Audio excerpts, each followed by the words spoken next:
اللہ تعالیٰ میری زبان پر کلمت الحق جاری فرمائے۔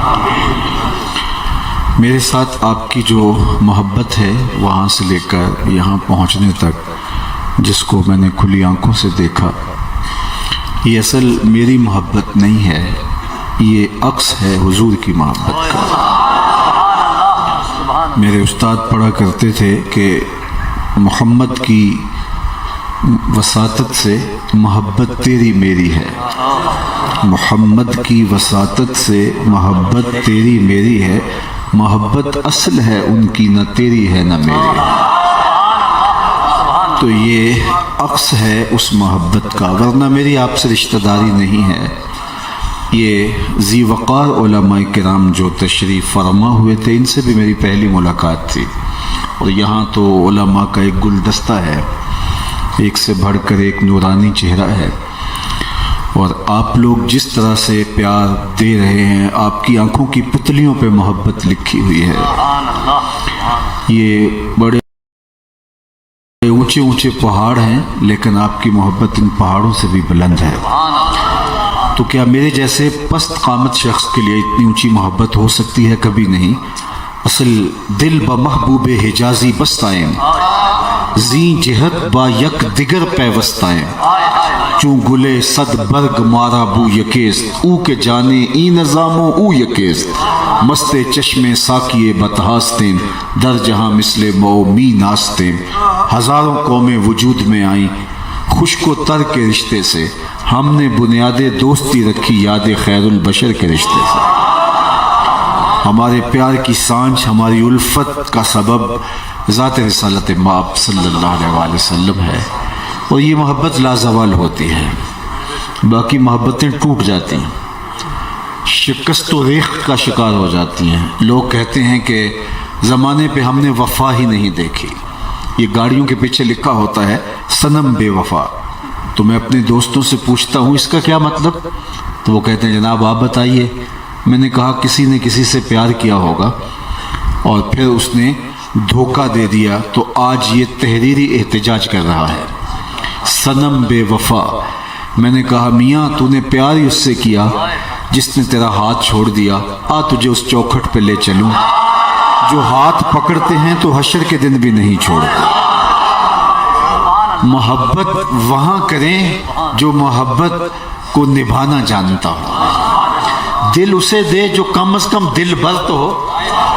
تم نے دل اسے دیا جو دل بر ہی نہیں تھا، بعد میں آپ نے بے وفائی کی چوٹ کھائی اور کہا زمانے پہ وفا دیکھی ہی نہیں یا پائی ہی نہیں جاتی۔ اگر دیکھنی ہے محبت اور وفا دیکھنی ہے تو دیکھو نا پستیوں میں رلنے والا بلال، اور اتنا اونچا اٹھایا کہ کہا بلال تو کون سا عمل کرتا ہے، تیرے قدموں کی آہٹ کو جنت میں سن۔ تو اس محبت نے کہاں سے کہاں تک پہنچا دیا۔ میں آپ سے پوچھوں، جس زمانے میں میرے حضور تشریف لائے تھے اس زمانے کے خاقان کا نام کیا تھا؟ بہت بڑی طاقت تھی اس زمانے کی، تو آپ کہیں گے صاحب ہم نہیں جانتے۔ اچھا میں پوچھوں اس دور کے کیسر کا نام کیا تھا؟ اس دور کی سب سے بڑی قوت، رومن امپائر کا، اس دور کا ٹرمپ کہہ لیجئے۔ لیکن آپ کہیں گے جناب ہمارے پاس نہ فرصت ہے اور نہ ہمیں ضرورت ہے اس کا نام یاد رکھنے کی۔ اور میں کہوں اس دور کے کسرا کا نام کیا تھا؟ دنیا کی وہ دوسری بڑی طاقت، 3150 سال سے جو حکومت کرتے آ رہے تھے۔ تو کسرا ایران کا نام شاید آپ اس دور کے کسرا کا نام نہیں بتا سکیں گے، اس دور کے کیسر کا نام، اس دور کے کسرا کا نام، اس دور کے خاقان کا نام، اس دور کے طبا کا نام۔ آپ عالی مرتبت علماء اور وہ بھی جن کا تاریخ پر گہرا مطالعہ ہے وہ تو بتا سکیں گے، باقی آپ سب لوگ معذرت کر لیں گے کہ ہمیں کیا ضرورت ہے کہ ہم ان کا نام یاد رکھتے پھریں۔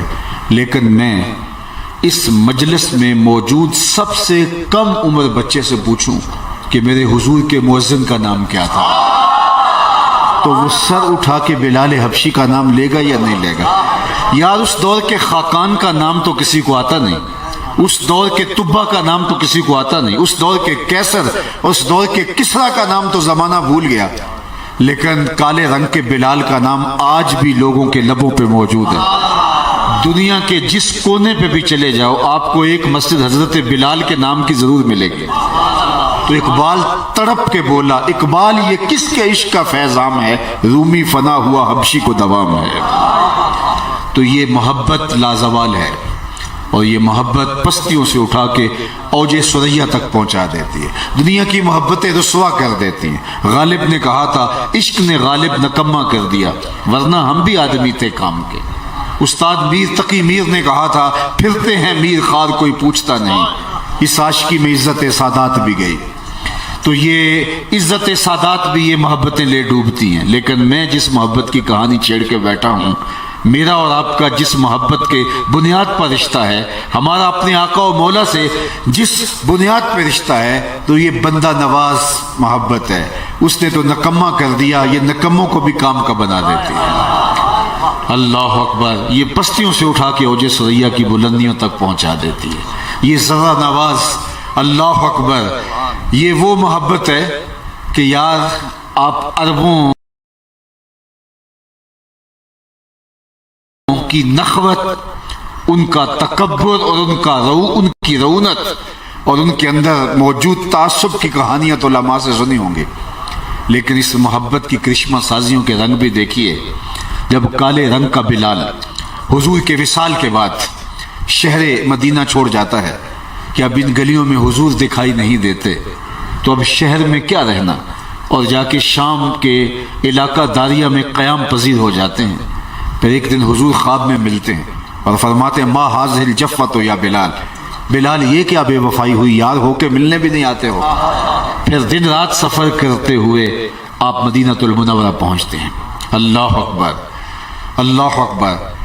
23 لاکھ مربع میل کے حکمران حضرت عمر کو جب پتہ چلتا ہے کہ بلال آ رہے ہیں، تو وہ مسجد سے باہر نکل کے استقبال کے لیے کھڑے ہیں۔ بادشاہ تو بادشاہوں کے استقبال کرتے ہی رہتے ہیں، آپ ایئرپورٹوں پہ روز تماشے دیکھتے ہیں، لیکن کبھی خادم کا اور غلام کا بھی یوں استقبال ہوا ہے؟ لیکن آپ انتظار میں کھڑے ہیں، اور جب ہی بلال حبشی آئے تو حضرت عمر آگے بڑھے اور کالے رنگ کا ہاتھ چوم کے آنکھوں سے لگایا اور کہا یا بلال انت سیدنا و مولانا، بلال تجھے دنیا کچھ کہتی رہے، تو ہمارا آقا بھی ہے، ہمارا مولا بھی ہے۔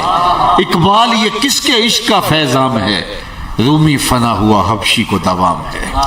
اس محبت نے عروج دے دیا، اس محبت نے بانک پن دے دیا، اور آج تفریق کے دور میں، نفرت کے دور میں، آج تشدد کے دور میں، آج فرقہ بندی کے دور میں، آج سیاسی اختلافات کے دور میں، آپ لڑائی خاندانی شریکہ بندی کے دور کے اندر اس محبت کی کرشمہ سازی آپ کے سامنے ایک اور بھی رکھنا چاہتا ہوں۔ آج بھائی بھائی کا گلا کاٹ رہا ہے، علماء ایک دوسرے کے جبے نوچ رہے ہیں، پگڑیاں کھینچی جا رہی ہیں، آج فرقہ واریت کا افریت پوری طرح سے پھنکار رہا ہے، امت کو کھا گیا یہ افریت۔ آج امت رسول ٹکڑے ٹکڑے ہو گئی، آج سیاسی دھڑا بندی نے ملک کا جو کباڑا کیا وہ بھی کسی سے مخفی نہیں ہے۔ آج غزہ لٹ گیا، تباہ و برباد ہو گیا، اور یہ 56-57 حکمران آپس میں لڑتے رہے، ان کی پراکسی جاری رہی، الجھتے رہے، ایک دوسرے کی ٹانگیں کھینچتے رہے، اپنا تفوق ثابت کرنے کے لیے انہوں نے کیا کیا تماشے کیے، اور آنکھوں کے سامنے بچے بھی ذبح کر دیے گئے۔ کبھی تاریخ میں ایسا نہیں ہوا تھا، یوں دردناک کہانیاں رقم ہوئی۔ اللہ اکبر، گلا وفائے جفا نما جو حرم کو اہل حرم سے ہے، کسی بت کدے میں بیاں کروں تو صنم بھی کہہ دے ہری ہری۔ کیا دردناک صورتحال ہے، یہ امت ٹکڑے ٹکڑے ہو گئے۔ آج ہے رسوا زمانے میں کلاہ لالا رنگ جو سراپا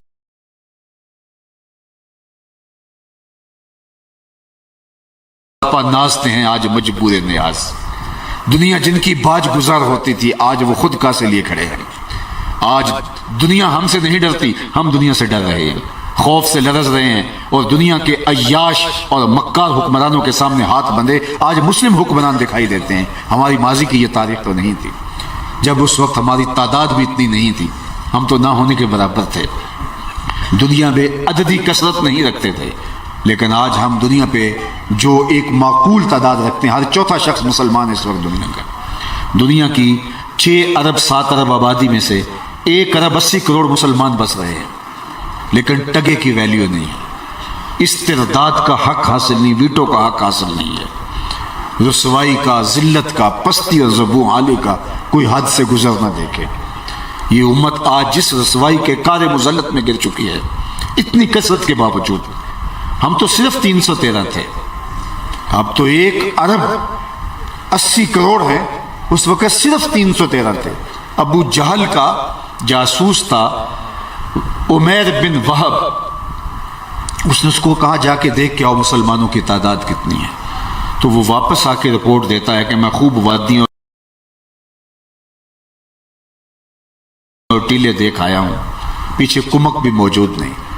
جو میسر لوگ ہیں جن کو میں نے دیکھا ہے، ان کی تعداد اتنی ہے کہ صرف 1 اونٹ سے ان کا گزارا ہوتا ہے، یعنی عرب میں 1 اونٹ ذبح کر کے 2 وقت 300 لوگ کھانا کھا لیتے تھے، اور یہ 10 اونٹ روز ذبح کرتے تھے، تو ان کی تعداد جو ہے تو 100 اونٹ، انہوں نے کہا ہاں 3 اونٹ، 100 آدمی 1 اونٹ کھا لیتا، تو اس نے کہا کہ 3 اونٹ ان کے لیے ذبح ہو سکتے ہیں، اس سے زیادہ ان کی تعداد نہیں ہے۔ تو یہ بات سننے کی دیر تھی تو یہ 1000 کا لشکر لے کے آیا تھا، تکبر اور رونت سے پھولنے لگا، اور صنادید قریش کو اپنے خیمے میں بلا کے کہا ذرا عمیر بن وہب کی رپورٹ سنو۔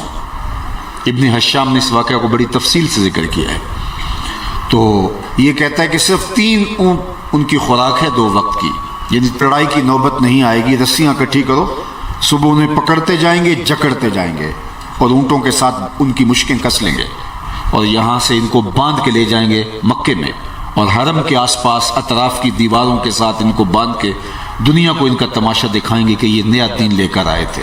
صبح لڑائی نہیں ہوگی، صرف رسیاں اکٹھی کر لو جس سے آپ 300 لوگوں کو باندھ سکتے ہیں۔ تو بڑی رونت کے ساتھ اس نے صنادید قریش کو جب یہ کہا، تو عمیر بن وہب جو اب تک خاموش کھڑا تھا، اس نے رپورٹ دی تھی، اس نے کہا کہ میری پوری رپورٹ سن لو، یہ آدھی رپورٹ پہ بات ہوئی ہے، تم کہتے ہو رسیاں اکٹھی کرو، میرا اگر مشورہ مانتے ہو تو رات کی تاریکی میں بھاگ سکتے ہو تو بھاگ جاؤ۔ واللہ میں ان آنکھوں سے دیکھ کے آیا ہوں کہ یثرب کی اونٹنیاں اپنی پشتوں پہ نری موتیں اٹھا لائی ہیں۔ ولیکن رأیت یا معاشر قریش المنایا تحمل البلایا، اے قریش کے سرداروں، میں اپنی آنکھوں سے دیکھ کے آیا ہوں کہ وہ سواریاں اپنی پشتوں پہ نری موتیں اٹھا لائی ہیں۔ یہ بات درست ہے، ان کی تعداد 300 سے زائد نہیں ہے، یہ درست ہے ان کے پاس آلات حرب و ضرب نہیں ہے، یہ بھی درست ہے ان کے پاس کھانے کے لیے بھی کچھ نہیں ہے، کھجور کو چوس کے روزہ رکھتے ہیں، اسی کو چوس کے افطار کر لیتے ہیں۔ سامان حرب ان کے پاس نہیں ہے، 2 گھوڑے، 6 زرہیں، 8 تلواریں، یہ کیا سامان ہوتا ہے؟ اور جن کے پاس تلواریں نہیں تھی، کھجوروں کے ڈنڈے توڑ لیے تھے، یہ اللہ کے مجاہد تھے، چلے تھے جنگ کرنے کو۔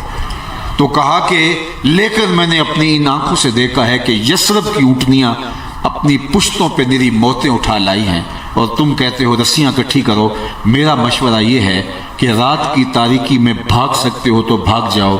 یہ ایسے لوگ ہیں کہ جو مرنے کے لیے تیار ہو کے آئے ہیں، اور تم کہتے ہو رسیاں اکٹھی کرو، میں کہتا ہوں بھاگ جاؤ، ورنہ کل ان میں سے کوئی ایک شخص مرے گا نہیں جب تک تم میں سے ایک کو لڑ نہیں جاتا۔ یہ زخمی سانپوں کی طرح پیچ و تاب کھاتے ہوئے میں نے ان کو دیکھا ہے۔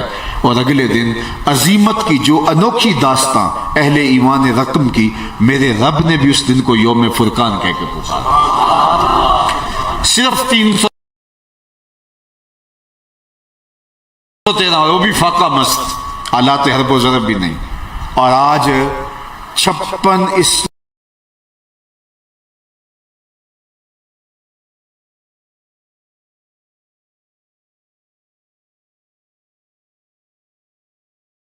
اسلامی ملکوں کی جو باقاعدہ فوج ہے اس کی تعداد 80 لاکھ بنتی ہے، اور اسرائیل کی ٹوٹل آبادی بھی 80 لاکھ نہیں ہے، کھا جائیں چبا جائیں ان کو، لیکن ہماری آنکھوں کے سامنے ان کو ذبح کر کے رکھ دیا گیا، ملبے کا ڈھیر کھنڈر بنا دیا گیا ان کو، اور ہم کچھ نہیں کر سکے، اس لیے کہ ہماری محبت محض رسمی بن کے رہ گئی۔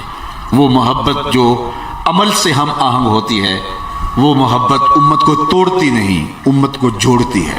یہ بات ذہن میں رکھیے گا، ساری محبتیں تقسیم کرتی ہیں لیکن حضور کی محبت جوڑتی ہے۔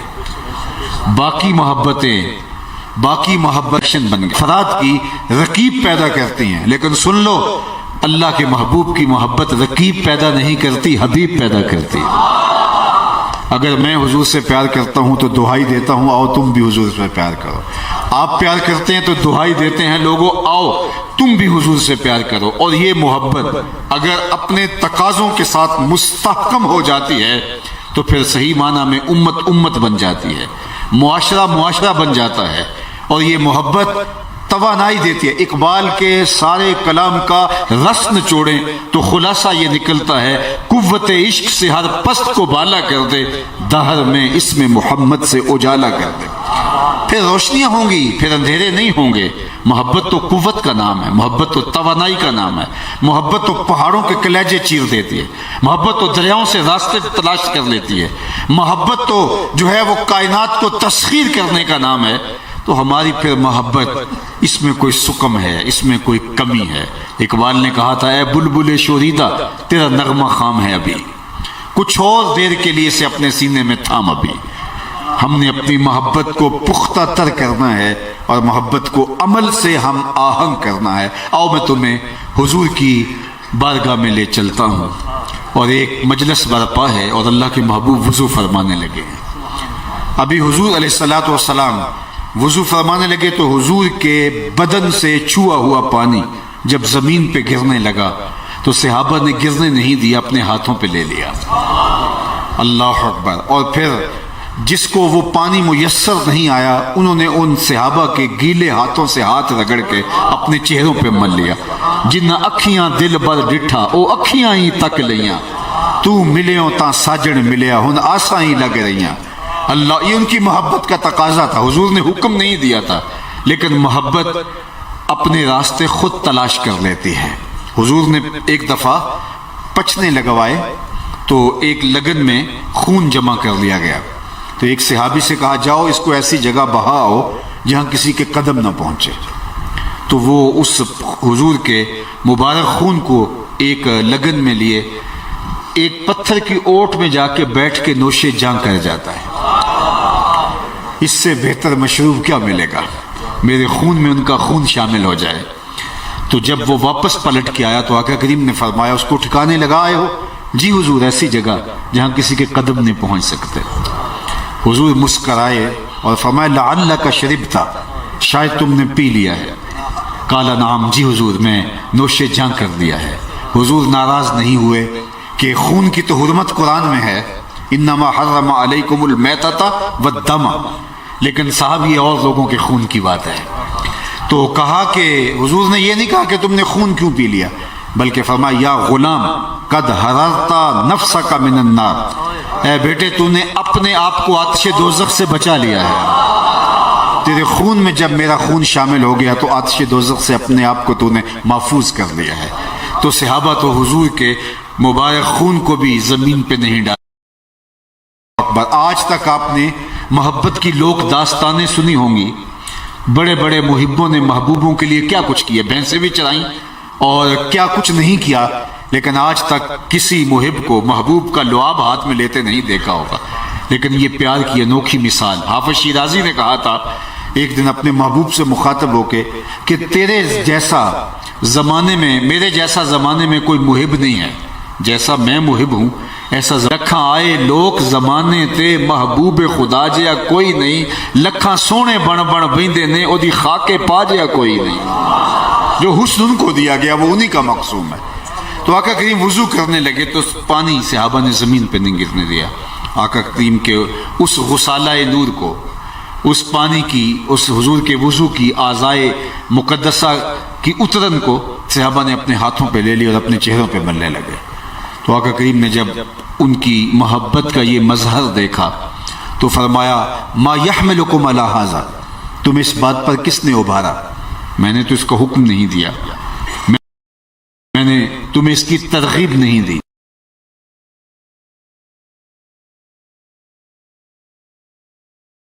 میں نے تمہیں ارشاد نہیں کیا، لیکن تم میرے وضو کے پانی کو زمین پر نہیں گرنے دے رہے۔ ما یحملکم علی ھذا، اس پر تمہیں کس چیز نے ابھارا؟ تو انہوں نے برجستہ کہا حب اللہ و رسولہ، اللہ اس کے رسول کی محبت کو۔ حضور نے اس کی نفی نہیں کی، یہ بات ذہن میں رکھیے۔ نبی کے سامنے کوئی عمل ہو اور وہ عمل مشروع نہ ہو، نبی کی ذمہ داریوں میں شامل ہے کہ اس کی نفی کرے۔ اگر نفی نہیں کرے گا تو لوگوں کے لیے حجت بن جائے گی۔ تھے جو حضور کے سامنے ہوئے، نفس الامر میں وہ ایسے نہیں تھے، حضور نے نفی کی۔ حضور کے فرزند حضرت ابراہیم کا انتقال ہوا تو اسی دن سورج کو گرہن لگ گئی، تو لوگوں نے کہا حضور کے بیٹے کے وصال پر سورج نے بھی سوگ منایا ہے اور اس کو گرہن لگ گئی۔ یہ اتفاق سے ہوا، تو صحابہ نے کہا کہ سورج کو گرہن لگ گئی ہے تو حضور کے شہزادے کے وصال پر اس نے بھی سوگ منایا ہے۔ تو اللہ کے محبوب تک جب یہ پہنچا تو حضرت بلال سے کہا کہ ممبر بچھاؤ اور لوگوں کو بلاؤ۔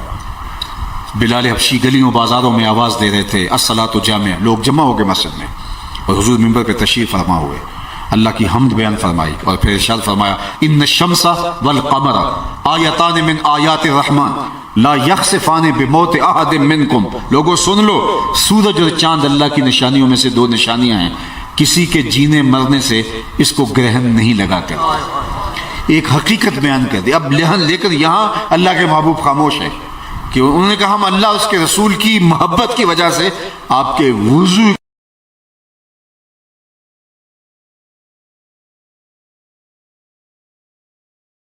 کہ نہیں ایسا نہیں کرو۔ حضور نے اس بات کو تو چھوڑ دیا لیکن کسی اور بات کی طرف توجہ دلائی، اور آج کے اصلاح معاشرہ کا مضمون حضور کی کے فرمائے ہوئے وہی 3 کلمات ہیں۔ اللہ کے محبوب علیہ السلام نے فرمایا کہ تم ما یحملکم علی ھذا، تمہیں کس چیز نے ابھارا ہے کہ تم میرے وضو کے پانی کو زمین پر نہیں گرنے دے رہے؟ تو انہوں نے کہا اللہ اور اس کے رسول کی محبت۔ تو اللہ کے محبوب نے فرمایا جو یہ چاہے اللہ اور اس کے رسول سے محبت کرے اور اللہ اور اس کا رسول اس سے محبت کرے، اس کو 3 کام کرنے چاہیے۔ تمہارا یہ عمل جو تم کر رہے ہو یہ بھی درست، یعنی حضور کی خاموشی حدیث سے تقریری بنتی ہے، عالی مرتبت علماء سے پوچھئے۔ موقع پر بھی اس رنگ اور آہنگ کے اندر جو دین کے تقاضے ہیں کہیں صحابہ کی نظروں سے اوجھل نہ ہو جائیں، صحابہ کی نظروں سے اوجھل نہ ہوں، لیکن یہ بات جب آخر تک پہنچے گی، قیامت تک جائے گی، تو آنے والوں کی نظروں سے کہیں یہ اوجھل نہ ہو جائیں۔ تو اللہ کے محبوب نے اگر کوئی چاہتا ہے کہ اللہ اس کے رسول سے محبت کرے اور اللہ اور اس کا رسول اس سے محبت کرے تو یہ کام اپنی جگہ پہ، لیکن اس کو 3 کام کرنے چاہیے۔ سب سے پہلا کام کہ وہ جب بولے سچ بولے، زندگی میں کبھی جھوٹ نہ بولے، اور دوسری بات ارشاد فرمائی جب اس کے پاس امانت رکھی جائے تو وہ خیانت نہ کرے، اور تیسری بات ارشاد فرمائی کہ جب اس کی ہمسائیگی میں کوئی آ بسے تو وہ مجاورت کا حق ادا کرے، ہمسائیگی کا حق ادا کرے۔ پورے معاشرے کی اصلاح ان 3 چیزوں میں اللہ کے محبوب نے بیان فرما دی۔ سب سے پہلی چیز جب بھی بولے سچ بولے، سچ قبول کر لیتا ہوں اور آپ کا دیا ہوا نظام میں قبول کر لیتا ہوں، لیکن مجھے کچھ بری عادتیں ہیں، جھوٹ بولتا ہوں، مجھے بدی کی عادت ہے، مجھے چوری کی عادت ہے، تو میں یہ ساری چیزیں نہیں چھوڑ سکتا، ان 3 چیزوں میں سے جو ایک چھوڑ سکتا ہوں، تو میں جھوٹ چھوڑ دے۔ باقیوں کے بارے میں سر دست، چونکہ توبہ جو ہوتی ہے وہ بھی حضرت مجدد الفسانی مبدأ و معاد کے اندر فرماتے ہیں کہ جو صوفی ہے وہ سالک کو تدریج سے توبہ کروائے، چونکہ یہ ایک طریق ہے، اس سے ایک نتیجہ خیزی نکلتی ہے۔ تو اللہ کے محبوب کی سنت سے ہماری سمجھ میں آیا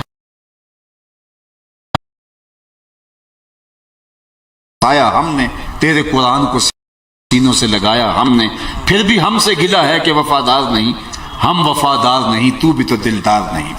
بڑا سخت لہجہ ہو گیا۔ اب اس کا جواب سنیے، لفظ وہی ہے، صرف صیغہ بدلتا ہے، اب آواز ادھر سے آ رہی ہے۔ صفائے دہر سے باطل کو مٹایا کس نے، نو انسان کو غلامی سے چھڑایا کس نے، میرے کعبے کو جبینوں سے بسایا کس نے، میرے قرآن کو سینوں سے لگایا کس نے، تھے تو آبا وہ تمہارے ہی مگر تم کیا ہو، ہاتھ پہ ہاتھ دھرے منتظر فردا ہو، ہر کوئی مستے مئے ذوق تن آسانی ہے، تم مسلمان ہو یہ انداز مسلمانی ہے، حیدری فقر ہے نئے دولت عثمانی ہے، تم کو اسلاف سے کیا نسبت روحانی ہے، وہ معزز تھے زمانے میں مسلمان ہو کر تم خار ہوئے تارک قرآن۔